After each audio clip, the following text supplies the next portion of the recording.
All right, we're going to do the very end of Kesubos. So before you start, Sure. could you, when you send out your whatever you send out, could you include the link? Because for me, I have to search through my phone for it way back in time, and it's Okay. takes a long time. Okay. I appreciate that. George, it's the same link as the davening. It's the same link as the davening, just so you know. Oh, well, It's okay, the same link as my parsha class. It's the same link as my parsha class also. okay, that makes it But easier. yeah, okay. Okay, thank you. No problem. So we're going to talk about a very predictable topic, which is one of the crowd favorites for the end of Maseches Kesubos. It's a topic that invariably most people here have heard once, twice, several times possibly, regarding the concept and the Gemara's take on the mitzvah of living in Israel, if there is a mitzvah, and basically all of the halachic ramifications that arise in this concept of living in Israel. And the reason why it's at the end of Kesubos, because you see, the end of Kesubos is kind of like a hodgepodge of various ideas, right? And, you know, it's been said that anytime the Gemara has a gadata about a certain subject, there's a good reason why it's placed in a certain Masechta. So, for example, the destruction of the Beis Hamikdash, the story that we read every year of Kamsa Bar Kamsa on Tisha B'Av, is actually a Gemara. But if you ask people where the Gemara is found, it's in a very unlikely place. It's in the Masechta called Gittin. Gittin talks about divorces. So why would the four blot or the 4-page topic of the causes of the destruction of the Beis Hamikdash be put in Maseches Gittin? Because what is a get? A get is a divorce, right, between a man and a wife. So it's a idea that, so to speak, as a mashal, that we're being divorced from God by the destruction of the Beis Hamikdash. And I forgot who said it. I heard it a long time ago. But every single agadata that's mentioned in the Gemara is spread out, but they're in certain places for those kinds of reasons, right? Nothing is haphazard, right? As we've mentioned many times, and neither is the placement of these various stories. There's no coincidence. It's not just at the end of Kesubos, because there's a discussion about, can you divorce your wife if she doesn't want to go to Israel with you? That certainly is true. That is, what we saw in the Mishnah. But it's on a bigger picture, because just like the destruction of the temple is in the Masechta that talks about divorces, so too our bond to the land of Israel is placed, I believe, at the end of Maseches Kesubos, because after all, what does Kesubos deal with? Kesubos is the contract, right, between the ultimate union of the man and the woman. And so too, as we've seen in the past couple of days, with the virtues of living in Israel and all of the benefits, it's almost like you get the picture that this is the link, this is the ksuva between us and God, right? Like in Shir Hashirim, right, talks about the love between a man and a woman, and so too over here, it's like a mushal almost, how we have to treat the land of Israel as the link between us and God, and that we're not really true and free that until we live in that land. So too, the husband and wife don't have this union. In fact, we learned several times that you can't even live in the same house without a ksuva. So too, we can't exist without the existence of Eretz Yisrael. I think that's very important to understand and realize why exactly it's placed in this seemingly haphazard place at the end of Kesubos, when there's no real connection to Eretz Yisrael. I thought that was a very interesting just introduction as why exactly is this here. So on that note, I hope you enjoyed that. The fun starts on the bottom of Daf Kuf Yud Amud Aleph, 2 lines from the bottom on 110a. The Mishnah says the following: Shalosh Artzos L'Nesuin. Israel, there's actually 3 times, I believe, in Shas that we take the land of Israel and we break it up into 3 distinct areas or 3 regions. Our Mishnah over here says there's Yehuda, Ever HaYarden, and Galil. Meaning, as we're going to see, within the parameters of moving from one place to another place, Israel has subsections in it. It has Yehuda, which we call Judea, Ever HaYarden, Transjordan, and Galil, and the north. And like I said before, the other 2 times, I think it's twice, it may be more, but at least 2 other times where we have this concept that Israel is divided is in Bava Basra in the 3rd parak, where it talks about how Israel is divided into land, into different areas regarding a chazaka, regarding establishing ownership. Without getting into the details, it has to do with if the owner is in a different area and he can't reach a certain person who's living in his land because they're in different geographic districts. So is that considered a chazaka or not? So the person possessing the property, that is one halachic concept. And the second one happens to be in the 9th chapter of Masechah Shvius, which talks about Shemitah regarding, it's a difficult topic to explain. I won't go into it. It has to do with Zman Bir. It has to do with when you have to remove all of the holy or the Shemitah fruit from your house. And it has to do with establishing different districts of, well, you have to remove it at a certain time when it's no longer in the field, then it can be no longer in your house. But what if it's in a field in one area in the country and you live in a different area? So we kind of divide Israel into sections also. So this is not the first time that Israel is divided up into 3 sections. And the Gemara and the Mishnah goes on to explain that we don't force one person to move from one area, right, into the other area. Meaning, if you happen to marry a woman and you're living in Galil in the north, right, and then you want to move south, right? It's too cold there. You want to move to a hot place, right? So you can't force her because it's considered a different district. I want to focus in on something that you could just pass right over and not really talk about, even, you know, before the introduction as to how important it is to live in the land of Israel, is the Mishnah lists Ever HaYarden. Ever HaYarden, we translate as Transjordan, is the Jordan River.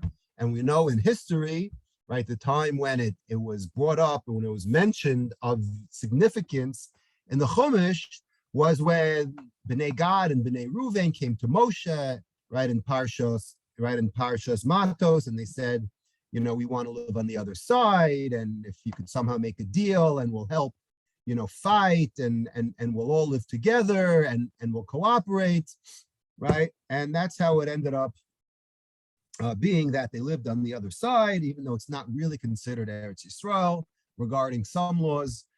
So that's where the Jordan got its popularity from, was from the claim of Gad and Ruvain, Bnei Gad, Bnei Ruvain, and half of the tribe of Menashe. So before we actually talk about this concept of living in Israel, it sounds like from this Mishnah at least, that Ever HaYarden is part of Israel. Meaning it's no different than Yehuda, right, which is the central of Israel, Yerushalayim and its surroundings, and then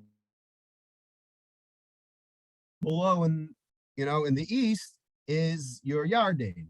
So the truth is that if I were to tell you that it's actually a discussion in a different Gemara whether or not Yarden is considered part of Israel, you probably wouldn't believe me.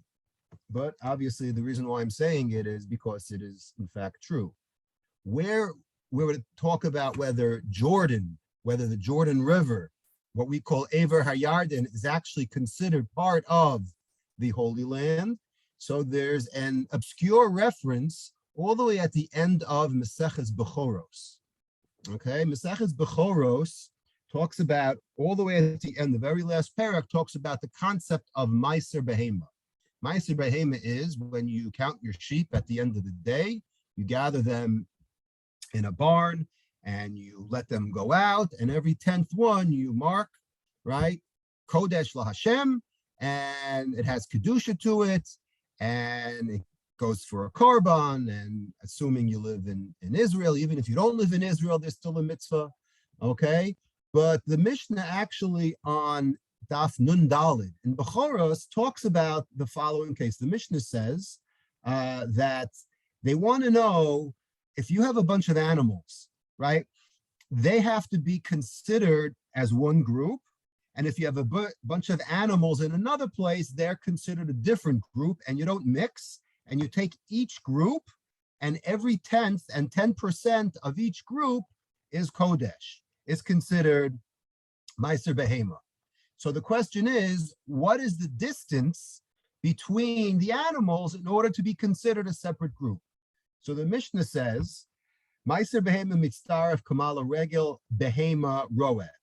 That when it comes to being to joining animals together, the distance of the animals cannot be greater than the distance that an animal can walk by itself, tended by one shepherd, which basically means that they have to be relatively close, that one person who's the shepherd can oversee all of them, and you can't have it scattered, miles and miles away. It's not, reasonable for one person to be in charge of an animal that's scattered miles and miles away.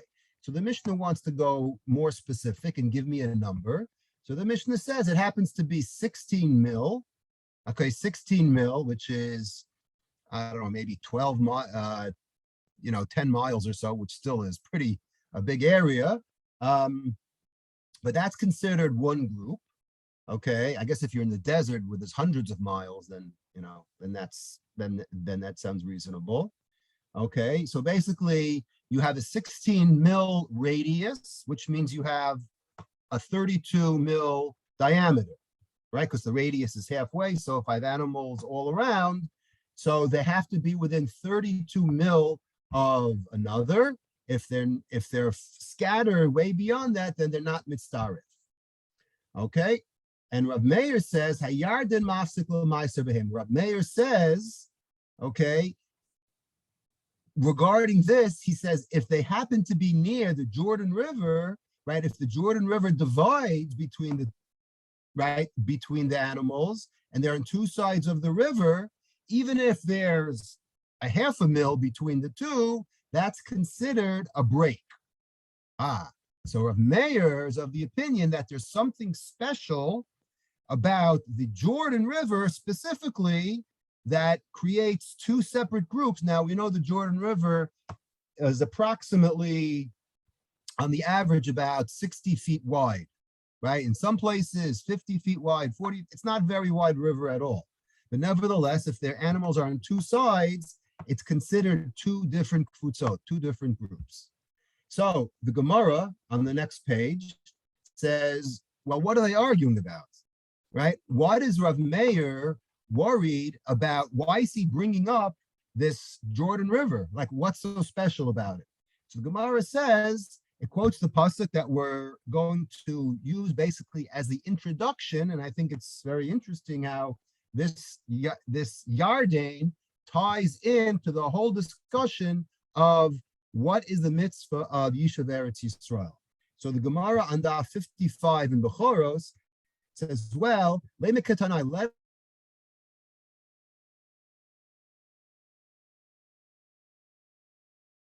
whether or not, right, the Jordan River is part of Eretz Yisrael, right, is a discussing two other opinions. Because the pasuk says, and I'm gonna read it out in a second. It says, Ki atem ovrin es Yarden artza Canaan. It says in Parshas Maseh, when you pass over the Jordan into the new land of Israel, into the new land of Canaan.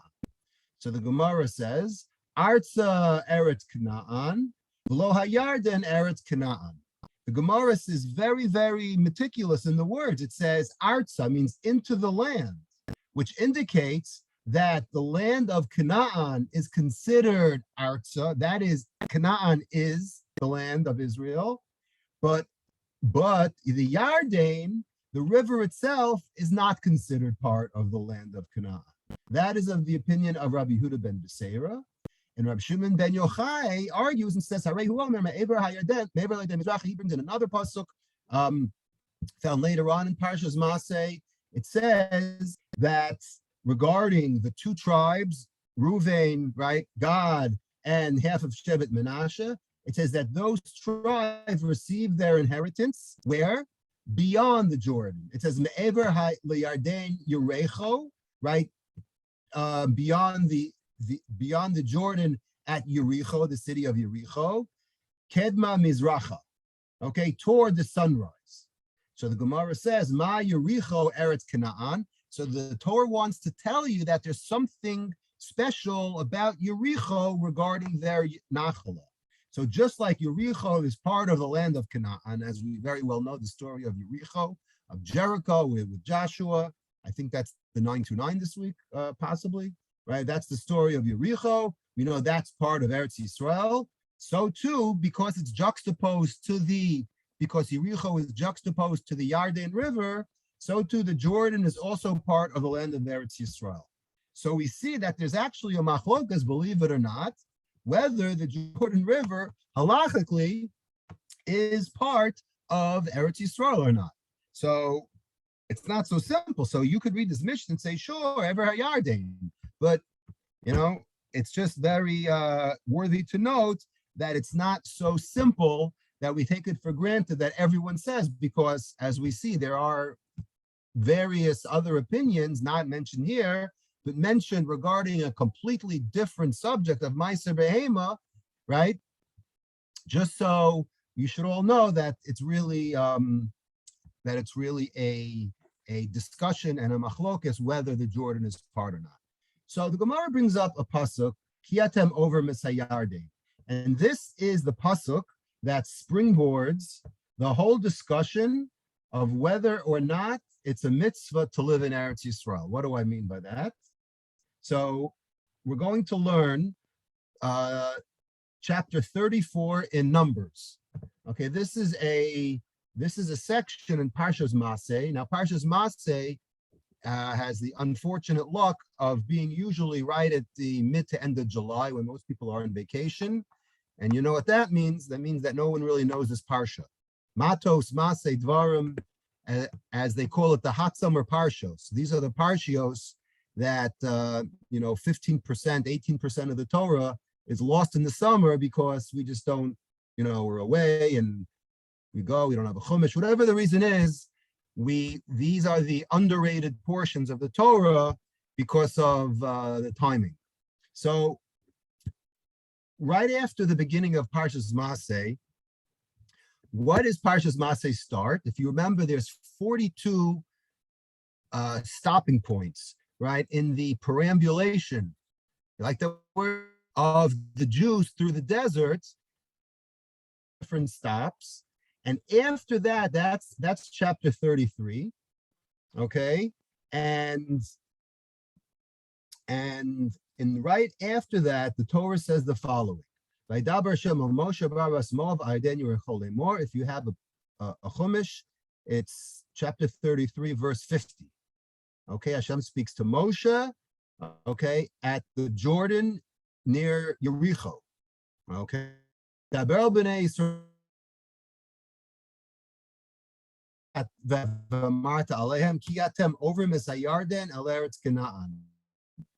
Obviously, Moshe wasn't zoche to cross the river, right, because of what happened with Mei Meriva.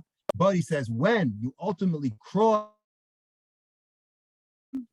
so what are the instructions? The instructions are, Pasuk 52, you shall, the English translates as dispossess, right? You shall chase out all of the Yoshvei Haaretz mipnechem v'yibadetem es kol maskiyotam. You should destroy all of their avodah zarah. that's called Salmeu, and destroy the various, images. That's called Bamosam Tashmidu. And you should demolish all of their bamos, all temples and all of their Avodah Zarah practices. That is on the list. Okay? Then the pasuk says 53, and this really is the pasuk that is the famous machlokes that we're going to touch on between the Rambam and the Ramban. Okay, it says v'horashtem es haaretz v'yishavtem ba. It sounds like a commandment. Once you have done this, once you have ridden the land of all the avodah zarah, when you purged all of the bad stuff out of the land of Israel, then you shall v'horashtem. So when you translate v'horashtem is also in the previous pasuk. So let's assume you translate it the same way, right? You should get the land v'yishavtem ba and settle in it. Because I have assigned this land to you as a Yerusha, okay, as a possession to possess. So that is what the pasuk actually says. Okay, so now starts the excitement between the commentators as to what is this pasuk telling us. The key word is the first word, v'horashtem. What does the word v'horashtem mean? So, for those of you who could pick up the word horashtem, has the word in it Yerusha. So it sounds like you inherit the land. But there's different ways of learning it, because you could also say you have to drive out the people, because the previous pasuk says that you have to take all the people out, clean out all the avodah zarah, and then it's yours. So the fact that the Torah is repeating the word v'horashtem leads to a discussion as to what exactly that word means. And depending on how you interpret the word v'horashtem will depend, will answer, is this a mitzvah to actually take the land, or is it just there for the taking, but it's not a specific command? Okay, so as we always do whenever we see a pasuk, let's do a Rashi. Okay, what does Rashi say on the word v'horashtem? I'm reading Rashi in 33:53. He says, v'horashtem oso mi yoshva, right? You shall drive out the land, meaning you shall dispossess of it. You shall dispossess it of its inhabitants. Take everyone out, and then v'yashavtem, as Rashi says, v'yashavtem ba tuchlu lehiskayim ba. You'll be able to remain in it, v'im lav. But if not, if you don't rid the people and the avodah zarah, lo tuchal lehiskayim ba. You will not be able to remain in it. So it doesn't really sound like this is a commandment per se of possessing the land, is actually in getting rid of the people. And then it's your land. Okay, it's very explain the word v'horashtem, right? Which we always who's a mafurish on Rashi. He says Amar zeh shapirish v'horashtem miloshon garosh, right? Like a grusha, right? Garush, to banish. So the word grosh, v'hagarush eino nochel ba'aretz, rak ve'hamin ha'aretz. Ki hakol echad. Uperish v'horashtem milashon gush. He says it has to mean to wipe out the people. V'bnei she'ilu hayo milashon Yerusha, because he says let's assume that you think it means, because what does the word v'horashtem have in it? The shoresh of the word v'horashtem has the word Yerusha. So I would say, but you inherit the land. You cross the Jordan, you come in, and 1, 2, 3, it's yours without lifting a finger. Says the Mizrahi, no. Because if it came from the word Yerusha, hayalo lichto v'yarashtem es haaretz. You see, here we have to know diktuk a little bit, not our favorite topic. But if you know, there's something called a binyan kal and a binyan kaved. For all of those from grammar school, how many decades ago, you would know that sometimes you could have a shoresh, and depending on how you build it out, it could mean various, right? It can mean various levels. So, for example, the word v'yarashtem, that would be binyan kal, says the Mizrahi. Like, okay, you're like passive, right? You're just inheriting it. V'lo binyan kaveh. Okay, so he goes on to say that the word v'horashtem is not the same as v'yarashtem. V'horashtem is a more what he calls a binyan kaveh. It's something more active than passive. So how do you actively inherit something? When you inherit something, someone dies, you take over their house, and you don't really do much. That's passive. Active is if there's a squatter in the house, if there's some contention, and you get rid of someone, and then you possess it, that is what we call binyan kaved in the world of Hebrew diktuk. So that's the proof of the Mizrahi, okay, that you're actually doing something. So you are settling it by driving the people out first. Okay, that's the Mizrahi. And if you look at various other commentators, such as the Rabbeinu Bechaya, I'll read it. He says the same thing. He says, "V'harashtem es haaretz, klomer meyoshveh," drive out the land, meaning drive out all the inhabitants. V'achar kach v'yeshavtem ba, she'im lo ken lo tuchal lihiskayem ba. Similar to Arash, he says, because if you fail to drive out these inhabitants, you will not be able to stay in the land for long. Meaning it won't be your land. There'll be contesters over there. Okay, so it won't be yours 100%. Everything so far, yes. Well, looking at that same sentence where it says for horashtem ed haaretz v'yeshavtem, the fact that it says v'yeshavtem too seems to make your point. Right. So, right. And that's what most of the commentators opine as that. The problem is we have a Ramban, and I would go out on a limb to say this is probably in the top 3 Rambans in all of the Torah. Okay, this is one of the Rambans that, that made him famous, at least in this debate, because he takes these 4 words, v'harashtem es haaretz v'yeshavtem ba, and he says the following. I'll read it in Hebrew slowly because it's a very, very fundamental, like this is whenever you talk about, or whenever there's a class about the land of Israel, and is it a mitzvah? And then you get to the debate about, is it our land? And then of course you have what the Gemara later on Daf Kuf Yud Aleph that we're not going to talk about, where it talks about the Shalosh Shvuos and the Satmars and the Charedim and all the politics that everybody likes to talk about, whether we can't have a land until the ultimate Mashiach, right? This is the very, very first source in most classes that they look at. Because this Ramban says, he says, this is it. This is the source. He says, Al dati zu mitzvahs asehu. He says, according to my opinion, right? Again, he says my opinion because he knows that most people do not agree with it. So that's why he starts off by saying, in my humble opinion, Zu mitzvat asehi yitzaveh otam sheyishvu ba'aretz v'yirshu.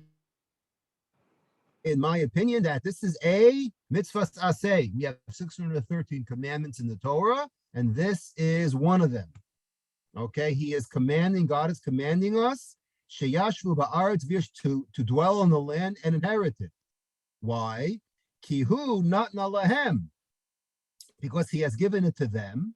V'lo yimasu b'nachlas Hashem, and they should not be moes, like rejects, right? Something that God gives us. God is giving us something. So how could we be moes it? How could we declare that we're not interested in it? So he says the following: V'ilu ya'ale al datam lalechet v'likbosh eretz shinar. So he says the following: if you have a hava amina, right, that you're going to go, right, that they, the Jews, would go and conquer the land of Shinar, which today is middle of Iraq somewhere, right, or the land of Ashur, or the land of Assyria, okay, which is not exactly Syria today, but it's close enough, right? The Zulatan or something similar, or any other country, Ulihisyashev Sham, right, and say, I am going to settle in that country. That's going to be my country, right? Like Herzl wanted Uganda, right? They just wanted a place for Jews to settle. It wasn't so important that the land was Israel. It was just a land that all the Jews could gather and call their own. So says the Ramban, if you think that that kind of a plan, like the Uganda plan, had a shot, right?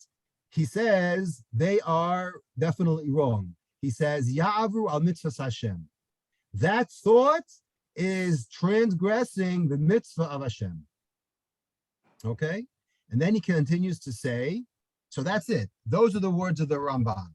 A, that it's a mitzvah for the Jews to settle in Israel. And B, it has to be specifically the land of Israel and no other land. Then he goes on to say, and that what the rabbis discuss in Maseches Kesubos, Daf Kuf Yud, which is what we are on today, the Mitzvah HaYeshiva Be'eretz Yisrael B'Sha'asu Latzet Mimenu.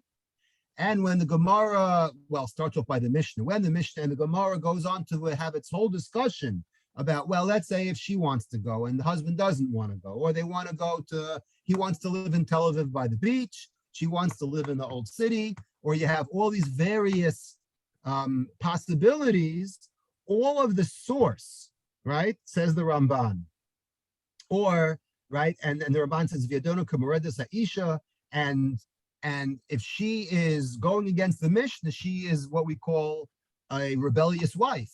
And we know what we do with wives that are rebellious, right? We divorce them, says the Mishnah, right? She'ena rotza lalos im ba'al eretz Yisrael, v'chen ha'ish. And the same thing is true with the man. If the man doesn't want to go to Israel, right? B'kanit stavinu b'mitzvah hazu. He says the source of this whole Mishnah that we did today in Daf Yomi, it comes from this pasuk, meaning the Gemara doesn't say it. The Gemara doesn't say, how do you know that Eretz Yisrael is so important, and that if she wants to go and he doesn't want to go, you listen to her, because it says this pasuk in Masi. The Gemara doesn't say that.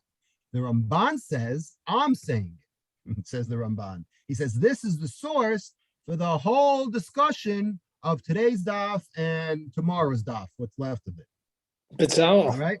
Yes. What if one of the spouses want to move to Israel, but not in biblical Israel? They want to live, let's say, Eilat.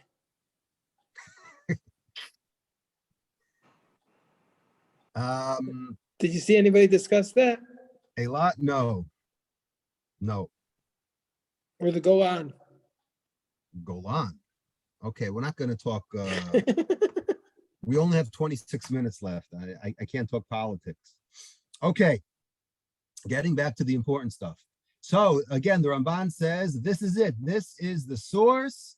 Kihi mitzvah saseh v'yachzer hamitzvah hazu b'makomos rabim. And the Ramban says, by the way, in case you're not convinced, there are other psukim in the Torah that reiterate this. For example, the very first chapter in Devarim, where it says, Bo'u Reshuas Haaretz, right? There are so many, right? You open up Devarim and almost every other page, right? You'll notice, even if you are on vacation, you'll notice once in a while that almost every single page in Devarim has a reference to going to Israel, and this is the land, and it's a great land, and in Akev and in Re'eh, it's called, right? It's almost like you have to be completely, living in a cave not to see that almost every single pasuk in Devarim has a reference to going to Israel, and it's the promised land, and v'chule v'chule. Okay, and so that's great. So if you were to stop the Ramban, you say, okay, but says the Ramban, Aval Rashi, there's a big but. The Ramban says, but Rashi, however, explained, no. It doesn't mean that this is our land to inherit. He says, no, the commandment isn't to live in the land per se. The commandment is to drive out the inhabitants and purge the land of Avodah Zarah. Meaning, if you get out if you rid the land of the inhabitants, then you'll dwell and remain there. But if not, right? But if not, you won't be able to remain in it. And the Ramban ends off by saying, but our interpretation is the ikar, where the Ramban says, I am right. Okay, so this is it. We read it every single word in the Ramban, because again, this is the source of every single discussion you'll ever hear in your life about this topic. So I figured we'd do it. And even though you've heard it already, there's nothing like Chazara. The problem with this is the Rambam. Okay, the Rambam made this famous by what he didn't say. The Rambam doesn't include this. And there's much tumult, there's much discussion about how in the world the Rambam, because if you look in the Rambam in Hilchos Malachim, it brings down all of these Gemaras. Like we have all these Agadatos that we're going to see about living in Israel is so good that it's like you have a God, and if you live in outside of Israel, you don't have a God, and all these rules about how you have to listen to the woman if she wants to go to make Aliyah. You have all these rules, but the Rambam says nowhere that it's a mitzvah to live in Eretz Yisrael. So basically, everybody became the lawyer of the Rambam. Like, for example, the Megillas Esther and other people throughout the generations have made it their primary objective to defend the Rambam, because this ranks up there as one of the most difficult Rambams, how he does not, in fact, make it a mitzvah. So I just want to read a little bit from one of the more contemporary, and that's the Aim Habanim Smecha. Okay, Rav Tachtel in his magnum opus, where he discusses the virtues of living in Eretz Yisrael, obviously during the Holocaust, right, when the handwriting was on the wall that it was time to establish a country. And he brings down this whole discussion, whether it's in fact a mitzvah now, okay, because we're living now in the time of Golus, okay?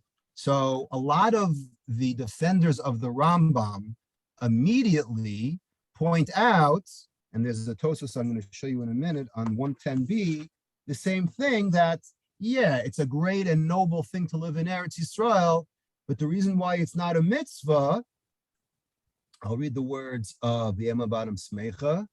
He says, he brings down the Ramban. He says, Ladas Ramban, who mitzvah semina Torah. It's one of the 613 mitzvos.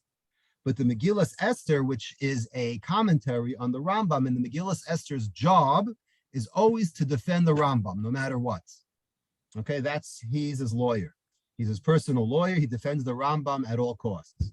So the Megillas Esther, Sham Rotzolomar Dadas Rambam, the Lomana mitzvah zumin atayag mitzvahs to sover the mitzvah zo lo have ledoros.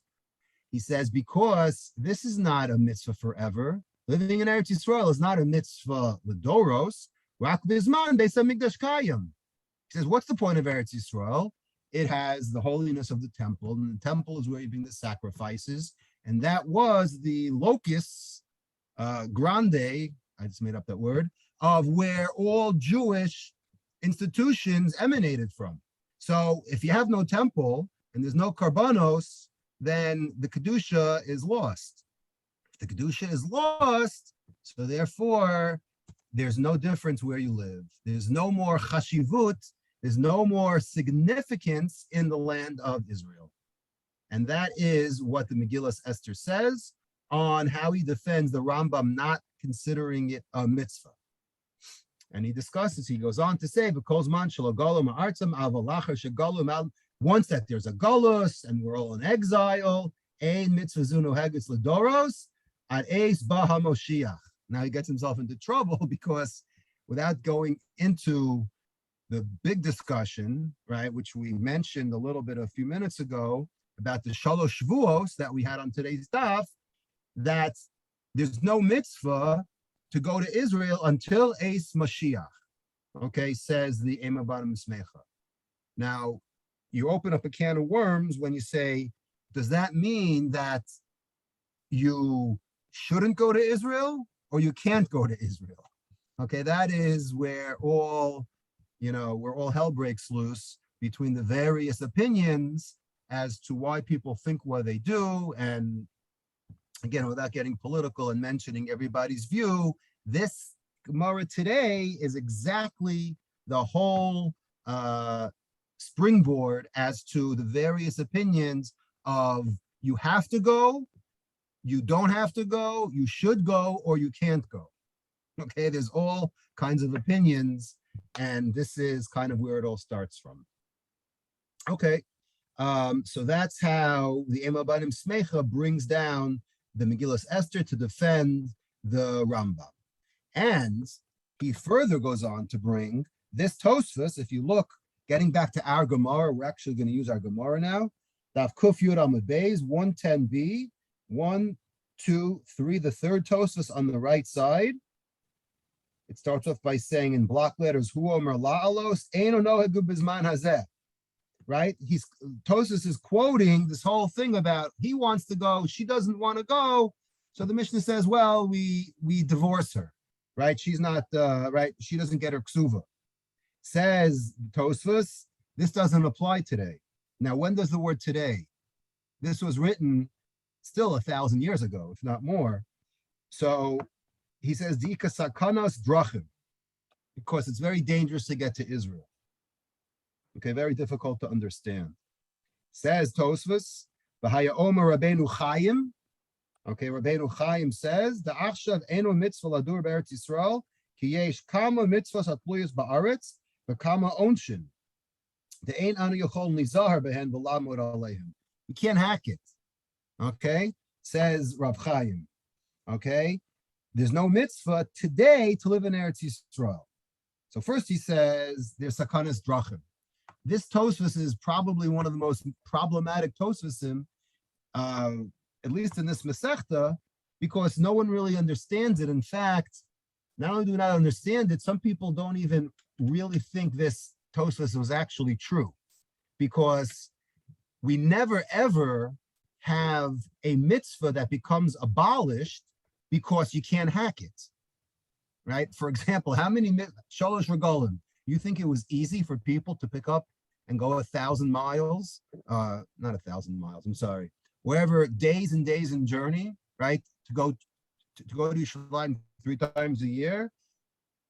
Or how about No, I mean, not working on Bitzal, Shabbos or not working on Yom Tov or doing certain Bitzal, things? to do a Yes. mitzvah say, you're only required to give up 20%. So if he's saying it's going to become pikuach nefesh, then it's too dangerous. I understand that, but that goes on to the, so then you have the discussion of anus, right? When do you apply anus? And it's not so simple that you could just say, okay, it's too difficult. Like, we don't really say that when it comes to other mitzvos. Yeah, if someone has a gun to your head, then, obviously your life comes before. But we just don't at random disregard mitzvos because they're extremely difficult, right? Yes, there are sakanas drachim, right? So, but today, if you could only get there with 2 stops, that's also difficult, right? If you want to fly through, whatever country, that could also be difficult. So you're always going to have difficulties with a lot of mitzvahs, but why specifically this mitzvah doesn't apply? So, he even brings down over here, the Ema Bar Mismecha brings this Tosfos, and he says, right, V'hevi smuchen l'zeh medivrei Tosfos, k'su d'kodesh Rabbeinu Chaim, b'zman hazeh lo have mitzvah, amam kol habayim achrei Tovos dochu as divrei Rabbeinu Chaim. Right, they say that Rabbeinu Chaim never said this. Malach Ayin Shla, okay, he brings down the Shla. Whatever it is, there's a whole tumult about what exactly the Rambam meant and why he didn't. So that's that. I just, wanted to, now that we have the Rambam and the Ramban, that brings the later commentaries and the machlokes and even today's, different shitos, right? You have the radicals, and we have the Neturei Kartaniks who say that you can't go, and then you have people who said you can go, you just can't live there visiting. So we have all different kind of opinions, but to know where it all started from is this Ramban, and that's really how it grew. I want to focus with the time left on a specific Gemara, because if you turn the next page to Kuf Yud Amud to 110b, okay, is another Gemara that often gets quoted, sometimes not correctly, but toward 7 lines from the bottom, the Gemara says the following. La'olam Tanur Rabbanan, La'olam Yadar Adam Beretz Yisrael Afir Be'ir Sheruba Ovdei Kochavim. Again, the Rambam brings this down as a law. So Rambam brings all these things down as a law, but when he says that it's a mitzvah, he's to live in Israel, he's right, that's nowhere found. So very interesting. Now I want to go over this Gemara because there's some beautiful interpretations on this Gemara. So I figured that we'd understand this a little bit more.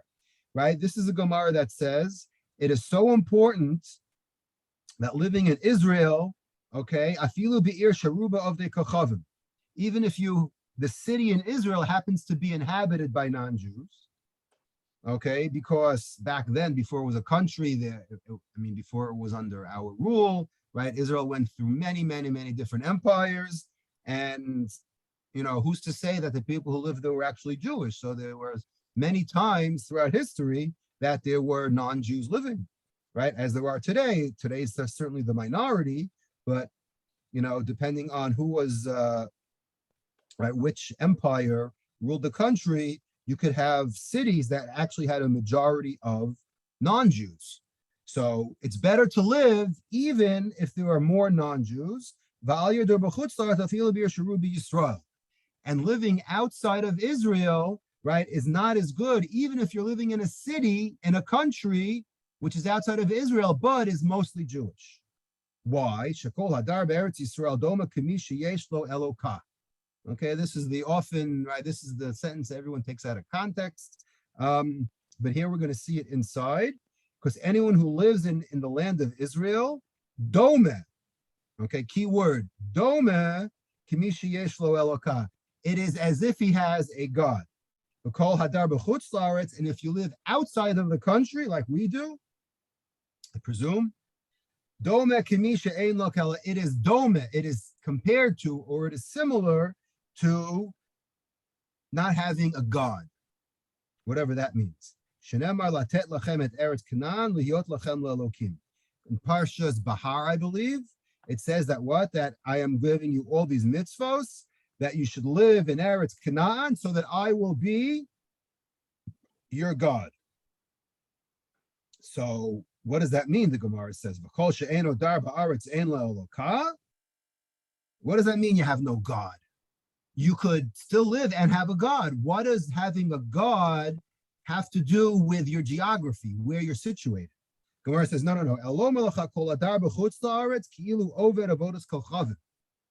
No, it's not. It's as though you are serving avodas kochavim. And it brings a pasuk from David.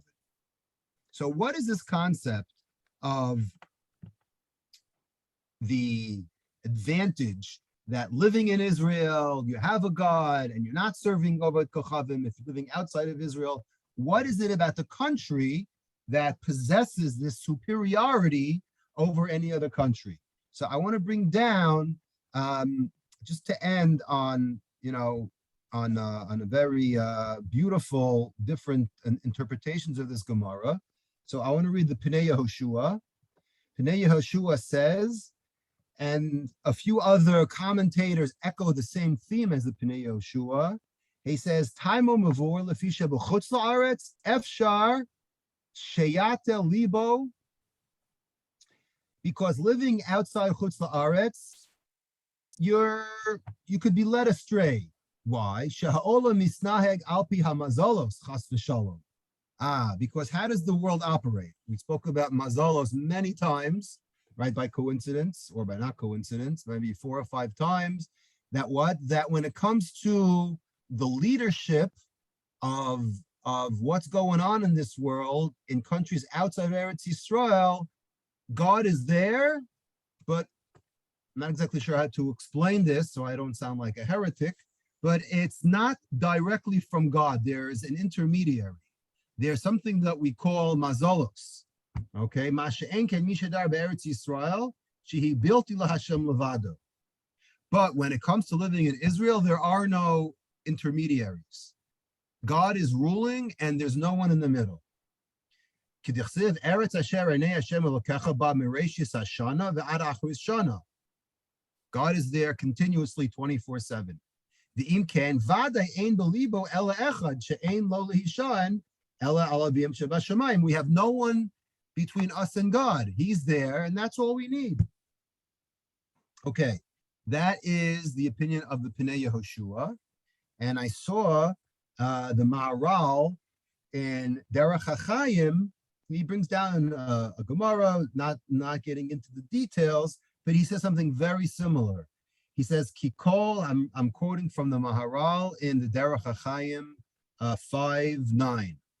He says, Kikol ha'aratzos hem tachas reshus hasarim ha'elyonim. So he describes it very similar to the way the Pnei Yehoshua, that he said the whole world, except for Eretz Yisrael, there's something, they're ruled by Sarim Ha'elyonim, meaning there are angels, there are intermediaries, there are the shlichim of God, not God per se. Okay? The Ein Bilvad Shem Hashem Nikra Aleha Rak Eretz Yisrael. The Hatoar Hasheni Sheyesh Al Aretz Shenikras Eretz Kedusha. And the Maharal says that's why we call it the Holy Land. Why do we call it the Holy Land? Because it's called holy, because this is the difference, because there's no one in the middle. That's why we call it the Holy Land, because God has no one, Kaviyachol, as being his emissaries, right? And guiding us. It's like a direct line. The other countries, you have to go through the back office, so to speak, in order to get to God. So that's why the Maharal says that the land of Eretz Yisrael got the nickname of Eretz Kedusha, of the Holy Land. Okay, very nice. There's a very beautiful, we'll end with actually 2 other things that related to this Gemara. He says the Shlach HaKadosh, okay, another fan favorite of this class. The Shlach HaKadosh brings down, he says there's 2 ways when it comes to serving God. He says one is called avodas panim, the acheres avodas achor. You could do it from looking straight at him directly, and then another way is called avodas achor, okay, from the back. And he brings down, okay, that's what the Shlach says. Rav Tzvi Yehuda Kook, who is the son, obviously, of Avram Yitzchak Kook, right? This is the Rav Kook who, the one who wrote Orot, and right, the very Zionistic and ultra, okay, pro Eretz Yisrael all the way, right? The Cooks. So Rab Tzvi Yehuda explains this concept of avodas panim and avodas achor. He says the difference between the 2 ways, he brings the following mashal. He says, when you see somebody from a distance and you look at him at the back, he says you have to go up to him, right? You don't recognize him right away, right? And then you have to actually go close to him to make sure that this is the person who you actually thought it was. But if you see him from the other side and you see his face, you could stay far away. You don't have to go approach him to make sure that it's him, that, oh yeah, that's him from the back. Because you're looking at him from the front. Okay? He says the same thing is true when it comes to over here. He says, he says that in Chutz La'aretz, we are serving God from the vantage point of Achor. Meaning what? There's no direct line to God. We have to work and work and work, right? To go and, right, reach that level of recognizing Hashem. So that's why Avodas Chutz is called Avodas Elokim Acherim, right? It's like a foreign God, right? We have to reach and strive so that we recognize the God from the Lashon Achor. But in Israel, he says in Eretz Yisrael, it says Einei Hashem Elokecha Ba, right? We could look at him straight on. We could look at him straight on. We have more of a direct line. Work harder, right? We see him right away, right? We have more of a direct shaychut to God, and that's the advantage of not having, again, like the Maharal, like the Pnei Yehoshua said, of having some kind of intermediary in between. And I want to end off by quoting a very beautiful Kli Yakar, right? Every time we bring in the Kli Yakar, he always says something off the charts. So the Kli Yakar is found in Parshas Yisro when it comes to the 10 Commandments, right? The first two commandments are Anochi and Lo Yihiyeh. Okay, the Gemara in Makos, all the way at the end of Makos, says that these two commandments were actually spoken by God himself. Okay, so the Gemara over there doesn't explain why. So the Kli Yakar has two interpretations. He says, first of all, in his first pshat, he says that the first two commandments had to be spoken by Hashem directly, because if it was done through a shliach like Moshe, we wouldn't have accepted the rest of the commandments, right? And he gives an example, right? If you send like a messenger, okay? If you send a messenger with a message, right? And you don't know where it came from, then you can't appreciate the message. You don't believe the message. You don't know where it came from. You don't have no appreciation of where it comes from. So we actually had to see or hear that there is a owner, right? God, right? For the first two commandments. And then the other commandments, okay, we know who he is. We know what it's about. Then we could listen to the others, right? But at first we had to have appreciated the fact that God actually said it. So that's one. Then he brings down another thing, and I'll just read it in Hebrew. It's very simple. Hebrew, he says, Davar acher, lefi shekol mitzvos elu hen chovas haguf. He says most of, right, the commandments are what we call chovas haguf, right? There's something called chovas haaretz, right? Chovas haguf is I personally have to do this mitzvah. It doesn't really matter where I geographically reside. Okay, it has nothing to do with karka, right? Like karka, right? Shemitah, truma, things like that are what we call chiyuv karka. If you're in Israel, then you have that commandment. When it comes to a chovas haguf, it has nothing to do with living in Israel. I have to put on tefillin every day. I have to build a sukkah. It doesn't matter where I live in the world. I still have to do it. It's incumbent on me. It has nothing to do with Ve'enan Tluim Be'eretz Yisrael. So those kind of commandments, chayavim behen bein ba'aretz ubein b'chutz la'aretz, bein bizman shebeis hamikdash kayim, bein zmidah she'eno kayim. It doesn't really matter. All mitzvos that are chovas haguf, I have to do it. It doesn't really matter where I am in the world or when in history I lived. Ready for this? Chutz min shnei mitzvos elu. The exception to this rule are these two mitzvos: Anochi Hashem Elokecha and Lo Yihiyeh Lecha. He says, Einan miskaimin ki'im bizman sheYisrael yoshvim al admasam. Okay, I bet you never heard this before. These two mitzvos, which is believing in God and not having any other God that we believe in, which are similar mitzvos. One is a positive commandment, one's a negative commandment. These two, okay, only apply when the Jewish people are living in their land. V'ya'ir Hashem panav elehem, and God is there with us. Umedaber iman benochach, and speaking to us directly. Ki einan behastaras panim, not when he's hidden in the stage of hester panim. Aval bizman shegalu habanim al shulchan avihem, when we're in galus like we are today, as Anochi Hashem Elokecha einu mekuyim, then Anochi Hashem Elokecha doesn't apply anymore. Now that doesn't mean that you could believe in other gods. It just means that the mitzvahs aseh of Anochi, again, this is astounding, right? You would think that of course Anochi applies today. Says the Kli Yakar, it doesn't apply. Why not? Anochi Hashem Elokecha einu mekuyim ki kvar amru Chazal, because the Gemara says in Kesubos Tav Kuf Yud, shehadar b'chutz la'aretz dome ki'ilu ein la'eloka. He takes this Gemara literally. What did we just say in the Gemara 10 minutes ago? If you live outside of Eretz Yisrael, right? It's compared, you have no God. So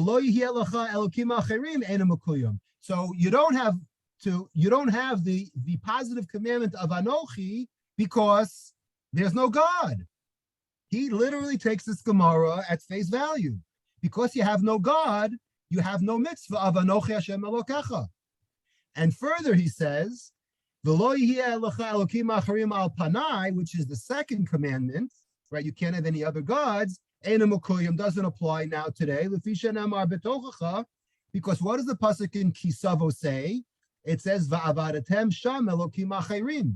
When you are in Golus and when things are bad, right? The tochacha has all these terrible and horrific things that, right, prophecies that's going to happen when we're bad. And it says that we're going to be banished from the land and we'll be serving other gods. Perish Rashi over there says, Mitoch shat tamale mas l'kum avodah zara, right? Because you pay taxes to the priests, ma'alev hakasav ki'ilu abdam. It says though, right? It says though you serve other gods. Al karchach diber hakadosh baruch hu beis mitzvos. So because we don't have Anochi, and because we don't have Lo Yeh Elokim Acharim Al Panai, because why?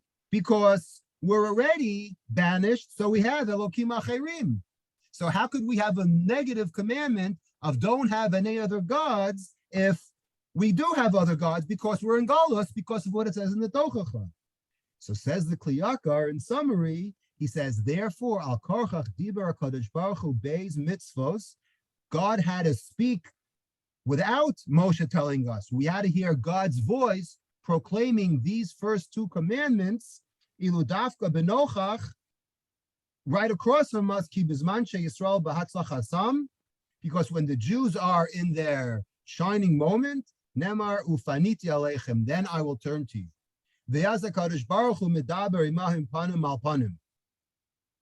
When God could talk to us mano a mano. Ubizman hahu miskaimim beis dibros elu. L'kach nemar al panai. That's why it says al panai. Lo yeh lechem echem al panai.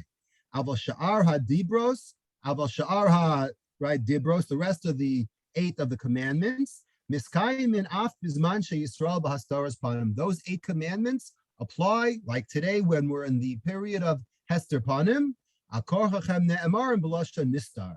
That's why they were said to us in Lashon Nistar, not by God himself. Moshe had to tell us. And it goes on, and I think that's a very beautiful and insightful interpretation of how we understand the Gemara in Makos Daf Chavdala that discusses why these 2 dibros were said by God. And I think it brings everything back home about how the importance of living in Eretz Yisrael, and how he takes this Gemara that we read as, okay, it's a nice, cute Agadata, it says how great Israel is, and it's as though you have no God, so you could just pass by it and say, okay, great, we have no God, move on, right? But he actually takes it literally, and he learns from there, and he's be able to be medayek that because we have no God, therefore, this commandment actually doesn't apply today. I thought that was pretty fascinating. And on that note, we will call it an evening.